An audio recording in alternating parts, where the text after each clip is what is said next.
Yes. Always nice. We have Sam Claflin, we have Alexander Ludwig, so if you will please give them a giant round of applause. Come on down.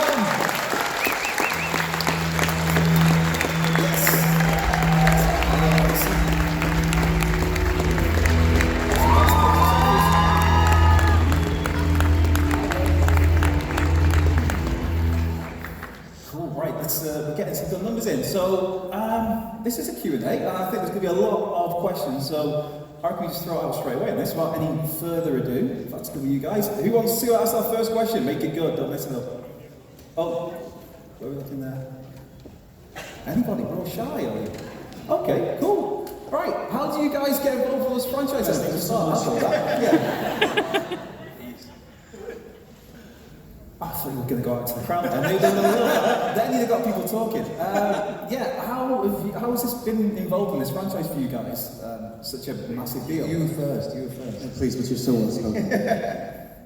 For me, because of this man and the original cast and the original film, it was a well-established kind of franchise. And as much as I wasn't aware that it was based on books, I thought it was just a standalone film initially. I then was told to read the books and come and audition for a part that I was definitely not in the right.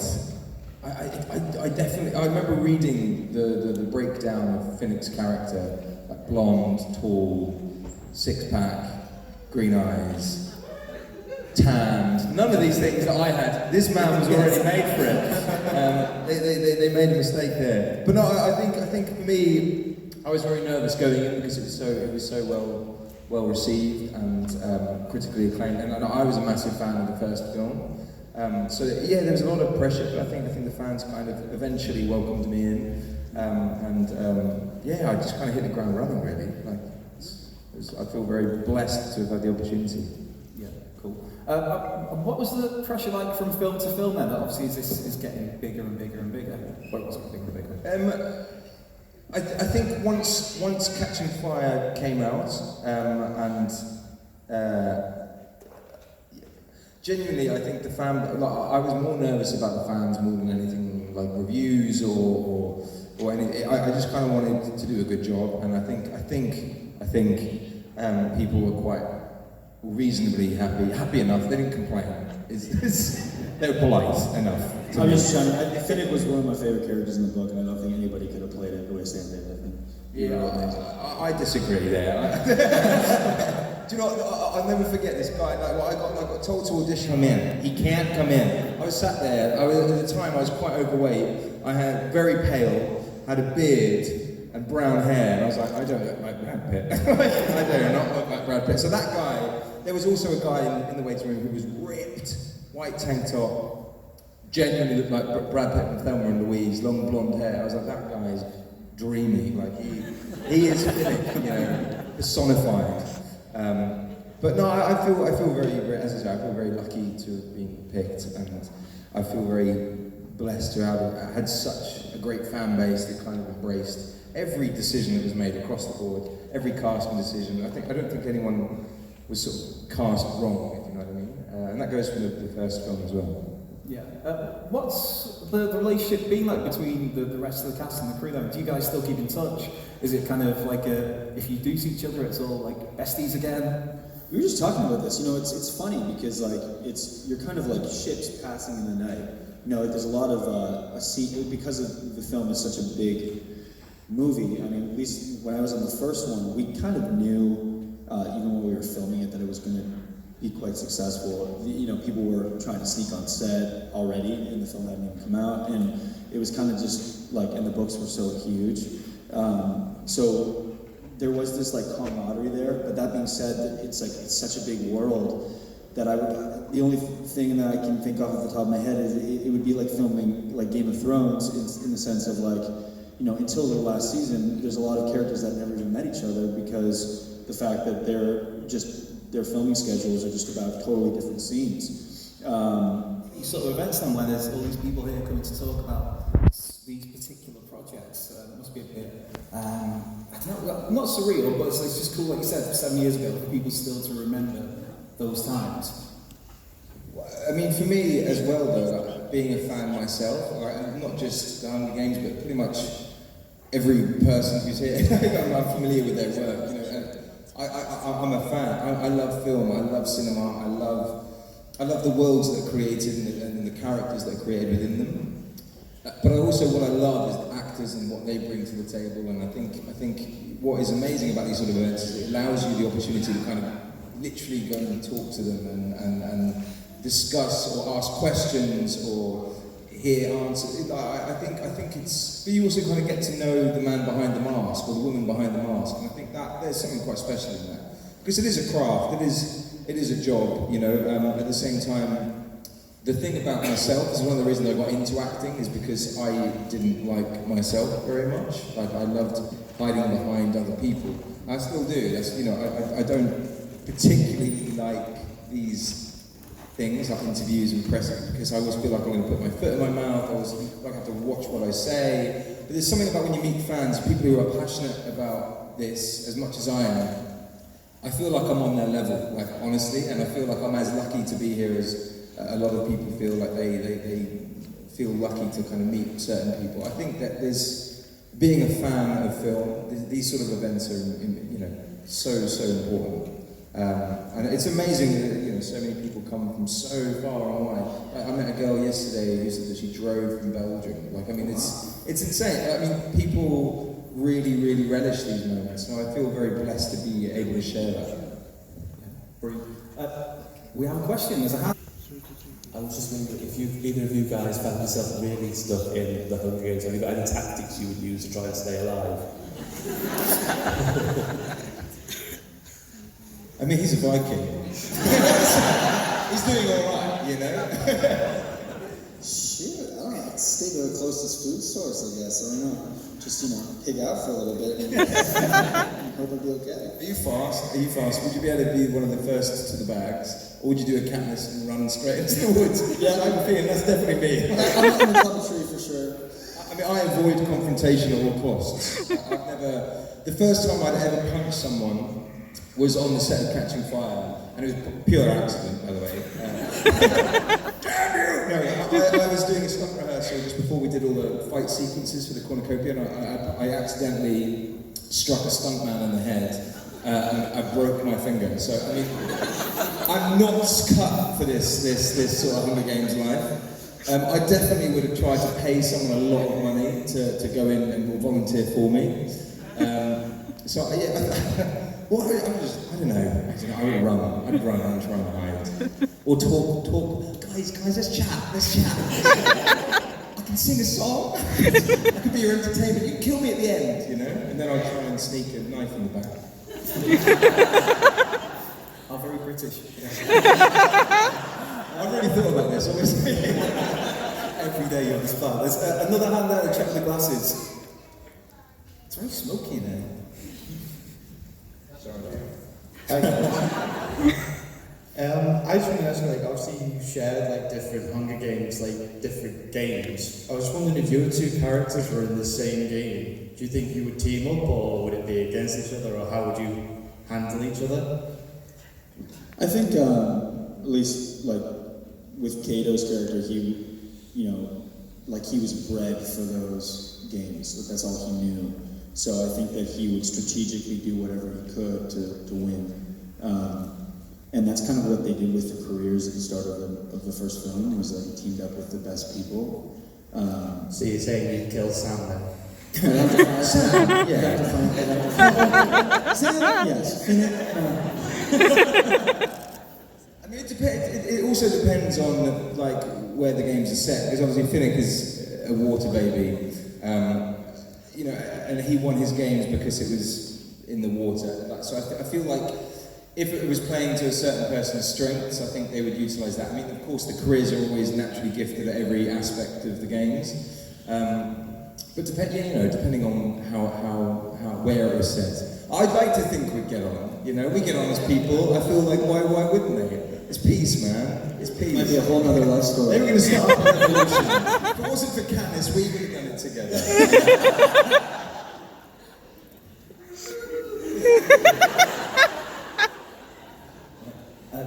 Fairly smoky.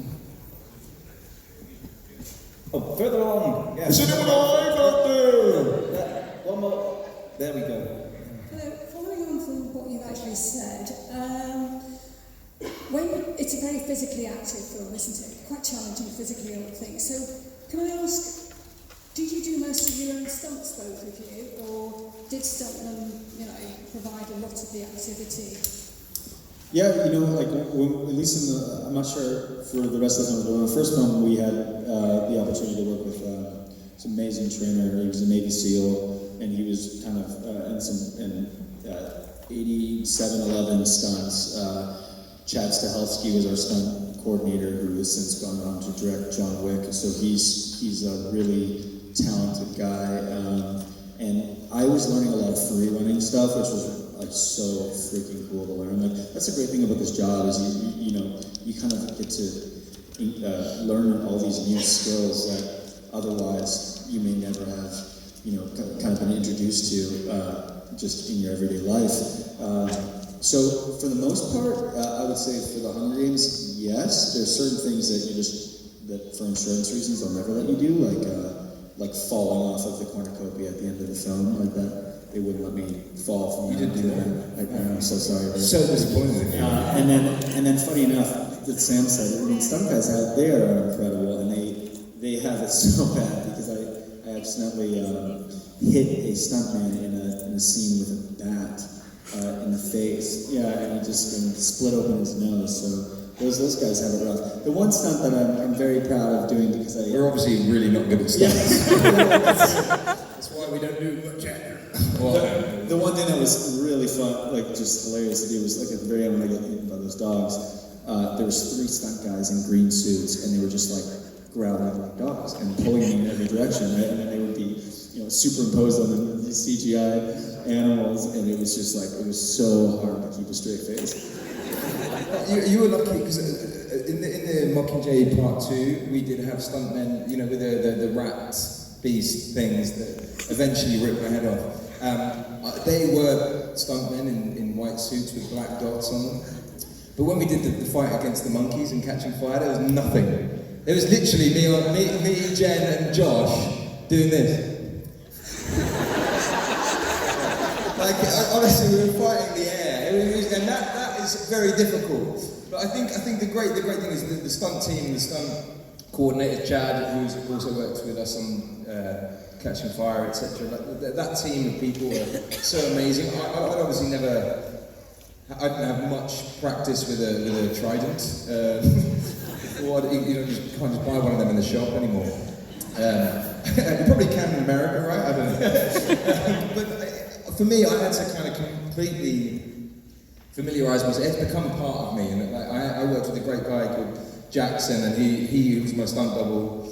He also got killed in the very first moment of our games when Josh or Peter jumps on top of him and drowns him. So I think there was an image that circulated the internet that someone had managed to capture Josh what looked like drowning Finnick, because he had the same hair as me. But it was my stunt double. But they're an amazing team of people, and we're very lucky to, work with the best, really.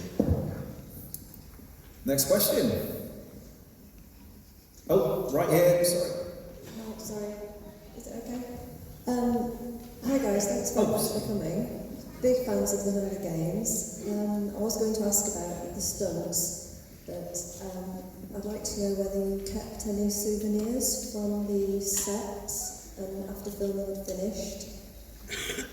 Whether there was any things that you took home with you.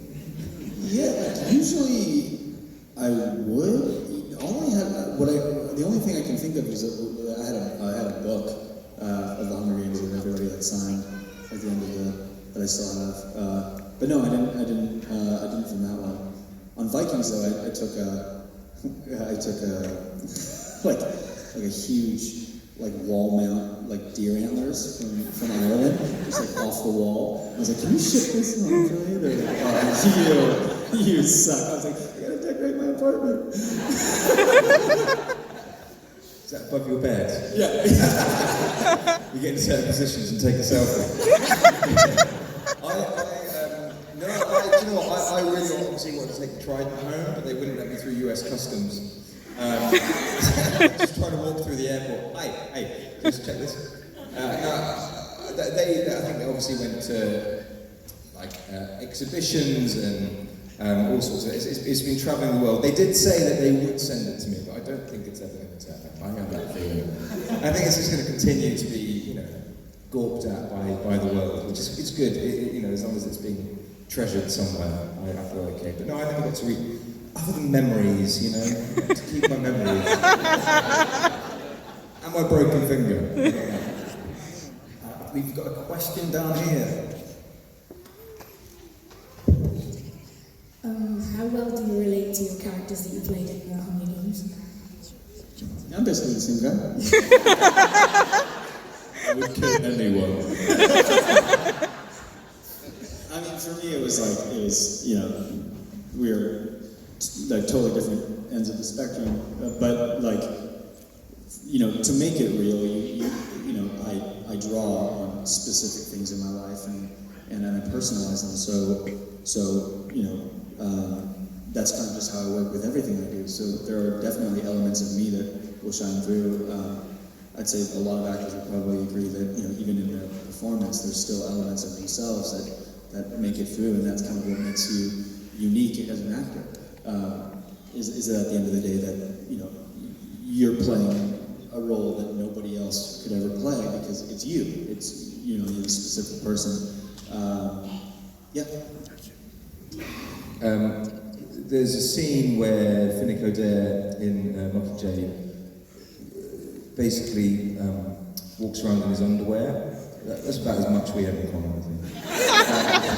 I definitely, he's a lover. He generally is a lover. He's had to learn to fight for the games and, in order to survive. But I think really more than anything, he's a guy that he loves. And I definitely think I have that in common with him. I think he's a very... We looked a bit similar, actually. He looked a bit like I do. But no, I think there's quite a lot of similarities that I share with him, other than the looks, honestly. Everything, I feel, almost everything. I didn't sleep with men to have secrets, that's the one thing. Until we met. Was a lady? No, it was a... Hi, did you have any funny outtakes on set or bloopers when filming? There was a fair few, definitely.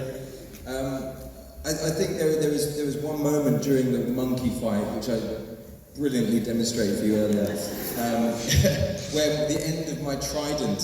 Well, basically, what happened was Jennifer, in the middle of a take, just started screaming, like, something's bit me. And everyone was like, oh my God. So everyone was looking for this fish type thing in this tiny little pond that they'd created. So I was like, maybe it was a snake, And it wasn't until we started going for the next take that I realised the end of my trident had come off. And she pulled her trousers down, for the director. It was like going, what is it? The medic came to try and see if it was a bite. It was the perfect shape of my trident, imprinted on her bum. So that made the cut. But I think there are a few moments. I think there's another great moment where Jen and Josh were having this really heartfelt conversation, but I was in the middle of them, because he was went in Mockingjay where he's gone a bit nuts, and we were all in the sewers just before I lost my life. But I was sat between them, and they were whispering. It was just before lunch, so my tummy was going, oh. I think I love you. Again, no. But all you could see was my ear, and I think eventually they went, Sam, we're just going to get you out. We don't need you. Is that okay? That makes sense. Next question. Where are we looking? Oh, this chap here? No. Yeah. Come on, John. I think you might have been volunteered there. What was it like? Obviously up until the point when the games came out, you weren't necessarily reading actors. So when Hunger Games blew up, and obviously went on to bigger and better things, how did that feel? Surreal. I never expected. 19 years old, and suddenly you're just thrust into this kind of recognition that you never really could have imagined. It was surreal. Is kind of the only word I could use to describe it, and also amazing because I had the opportunity to make people happy, and I remember when I was a kid and I would meet celebrities or people that I looked up to, and the ones that were gracious I never forgot, and to this day, and to have that ability to do that for someone is the greatest gift of all. That being said, I'm so grateful that I got the role I did. Originally, it had come down to Josh and myself and one other guy to play PETA, and we were auditioning with Gary Ross, and Gary randomly said, "Hey, would you be interested in reading for Kato?" And I said, "Yeah, absolutely." So in the room, he gave me the sides. I had 5 minutes prepared, and I read for it, and I ended up booking the role. And when I look back on my life, or at least that period of my life, I'm really grateful that it turned out the way it did, because I think had I been thrust into that level of fame that would have lasted the next 10 years, I wouldn't have had a chance to grow as an actor. And I don't think I was at a place yet where I was ready to where I had really quite appreciated my craft and what it takes to be great. And I got to learn that through all the other experiences that followed after as a result of the film. So it's funny in hindsight, how the universe works, and blessings come in many different shapes and sizes. And I was just, it was an amazing experience. Beautifully said, man. I think everybody's tearing up. So it's all yours. Amazing. Because I think for me, similarly, actually, I think for me, I'd obviously seen what happened to the Josh, Liam, and Jen, especially from the first film, and they carried on to the next film. And I was kind of really welcomed and warmly into their little group, and everyone who sort of was coming on to the second one from the first. There was a real sort of sense of family and kind of excitement, still not knowing where this was all going. And I think for me, I feel so blessed and lucky. Similarly, that I saw what happened to those guys, not being able to leave the hotel or not being able to go here or to any restaurant without getting hounded. And I never really had, and still don't, gratefully, that kind of hassle and those problems. At the same time, I got to enjoy those moments with them and sort of go, oh God, that's. I feel sorry for you, man. It's really bad that you can't go to the gym without someone, or go to the toilet without someone trying to take a picture. It's quite bad.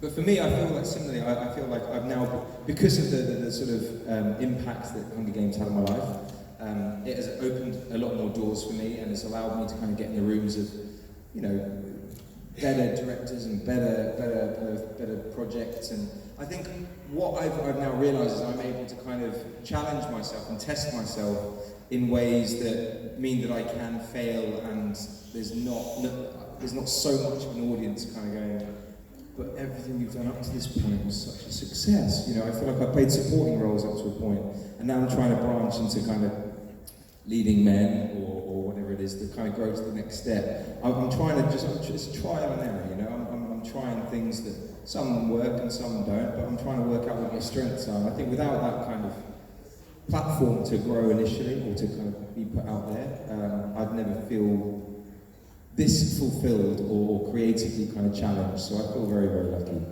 to have found it when I did as well. Because I think for me, I did Pirates that kind of put me out there, and I did Snow White and the Huntsman, which kind of grew a little bit. But then the Hunger Games was stratospheric, in comparison. But what's been great is that, as I say, I've been able to kind of do my own thing for a little while, and hopefully, maybe when they do Phoenix prequel, I'll be too old. Brilliant. Got time for another? We'll come to you next. Yeah, much towards the one right next to you. Sorry, John. Don't make you run around too much. This one's mainly for Sam, actually. During the Catching Fire, there's a certain scene where you and Katniss are just about to get on the stable, or are in the stables, and you're eating sugar cubes. How many of those did you have to eat during that day? I lost count, honestly. It was quite a lot. Because it's obviously such a pinnacle moment of Finnick's journey. Like, it was, you know, his introduction, really. And it was the audition scene, obviously, that I did time and time again for Francis Lawrence. It was a very, very important scene for me, for him, for all of us. So we spent like a whole day on that one scene. One like 5 or 8 lines in it, a whole day. So poor Jen kind of having to listen to me talk for that long and stare at me tensing. Because that's the thing, I was also like trying my best to look as good as I could whilst eating sugar, obviously. I just remember being really sick at the end of the day. Like, it was holding everything in. Still sick.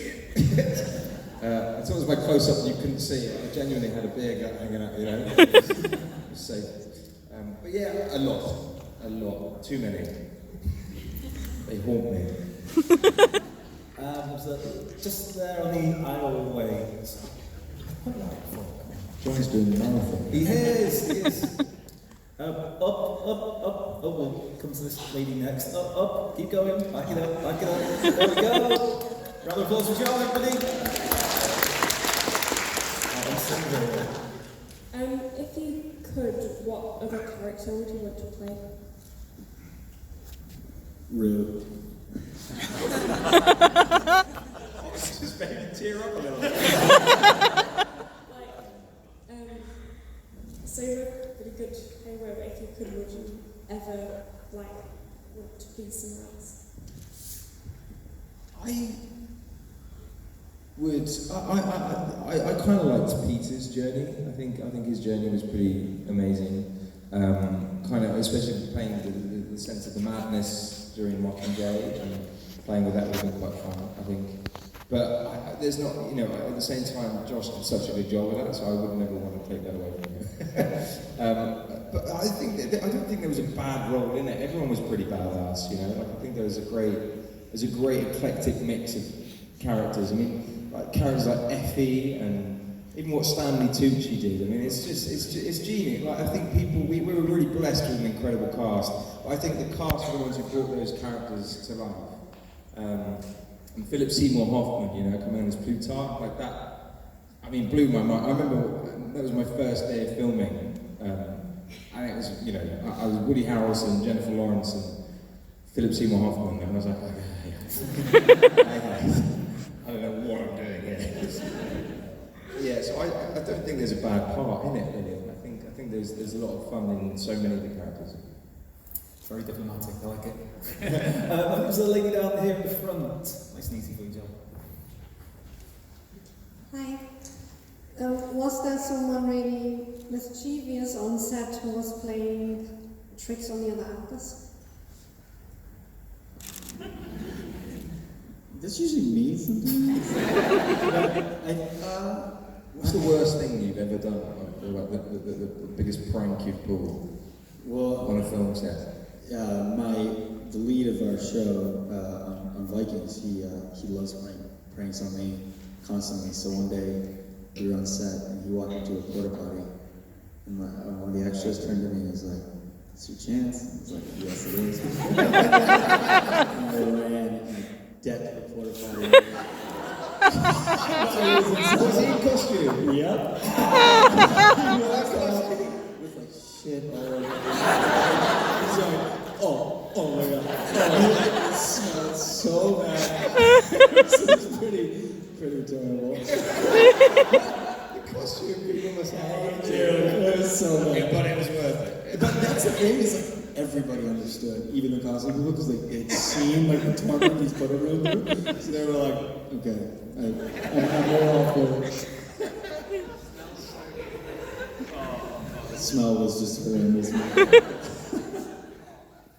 You've got to realise though, there might be comeback on that, so like, you just still waiting on it worse. The thing is, I think he's scared to now because he was like a lot of like little pranks like throughout the time, but like I just took it to like a whole new level, and I just don't think he wants the time. Yeah, I just don't think that he wants like to see retaliation on his retaliation. You wait.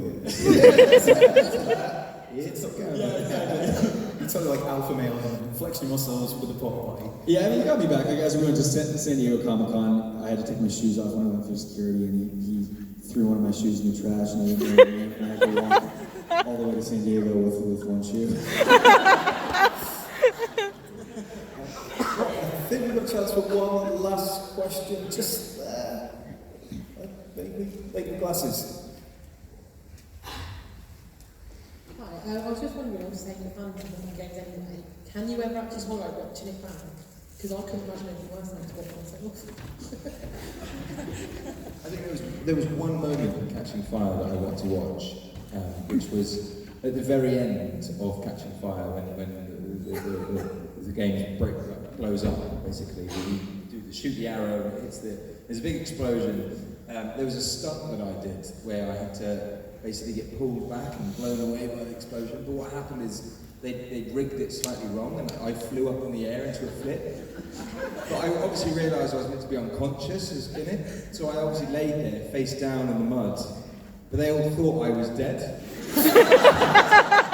So I genuinely, it was the only moment that I wanted to see. And I actually don't know if that version of the stunt made it, but I remember kind of going, I wonder which one they used. That was the only moment that I was desperate to see. Because everyone was like, dude, it looks so good! You look dead, man! But no one said anything. They just left me there for about 5 minutes going, is he dead? Yeah. So I broke my finger, I nearly died. I mean, I'm injury prone, what can I say? But no, I hate looking at myself. Like, genuinely, Comic-Con, this is my first ever time here, right?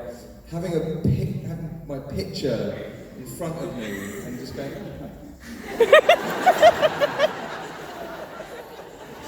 so I didn't choose any of those, but one of them looks like Tom Hiddleston. I mean, do you know what, one of my favourite things is when I did Pirates of the Caribbean, I was up against Max Irons for the part. Even when the film came out, they kept using a picture of him saying, Sam Claflin is... honestly, even the red carpet for that movie, I was like signing pictures of Max Irons. I don't have the heart to go, it's not me. No. Again, so very British. Yeah, of course. I think that brings time our Q&A. Please, ladies and gentlemen, make some noise.